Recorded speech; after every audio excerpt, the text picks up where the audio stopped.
We have something that might come as quite a shock to you. We believe your father is still alive in your Neptune. My father's alive, sir?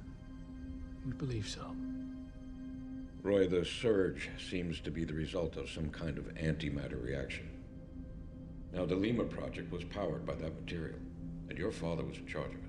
James Gray is one of the most underrated directors working today. Despite making great movies, he seems to go unnoticed. I think Ad Astra is going to change that and propel him into the mainstream. This is by far his best work on every level. It's his most ambitious, most emotional, best acted, and technically impressive movie he's ever made. Brad Pitt's character Roy McBride accepts a mission to communicate a message to his dad to prevent a disaster that would wipe out the entire solar system. While the plot may make this movie sound like the typical disaster film, I can assure you that the movie is much more than that. It's more of a deconstruction and exploration of the genre's foundation and potential. It uses that framework to tell the story of a man and his father. Roy views his dad as this perfect hero that can do no wrong. This perception is warped and tested throughout the course of the movie, which in turn makes him question his entire life. While most space epics tend to lose their characters up in all the spectacle, Ad Astra's focus never wavers. Its main focus is always his father and son story. Roy grew up looking up to his dad. He conformed to his will, and even after his dad disappeared, he continued to bend to his will, and even shaped his life after his father's. He ended up having a similar career to his father, and being as cold as he was, and like his dad, he always put his job first. His job requires him to be calm and emotionless. He's forced to suppress his emotions. Brad Pitt's performance communicates this very well. You can see his emotions bubbling under the surface and being kept in check. There are brief moments early on where you see his emotions slip out before being pulled back in, as Roy knows what is expected of him. People praise his ability to suppress his emotions. Roy has to embark on a planet-spanning mission just to be able to express them and resolve the issues he has with his father, which is an allegory for how men are expected to be stoic heroes. What surprised me the most about this movie is how great the action scenes are. While this director has made some good action scenes, his work here is on a whole different level. His films have always been criticized for being cold and distant, but that style is perfectly suited for the story he's trying to tell here. The cinematography in this movie is the best I've seen all year, and should get Hoyt his second Oscar nomination. The score by Max Richter perfectly highlights the themes of the movie, and is my favorite of his scores. I only have a few minor issues with this movie that are so inconsequential that they're almost not worth noting. The CGI in two scenes could use some polish, but they don't take away from the scenes much. The same goes for the minor science errors. Ad Astra seems destined to be one of the best films of the year, and possibly the decade. Everyone should check this movie out.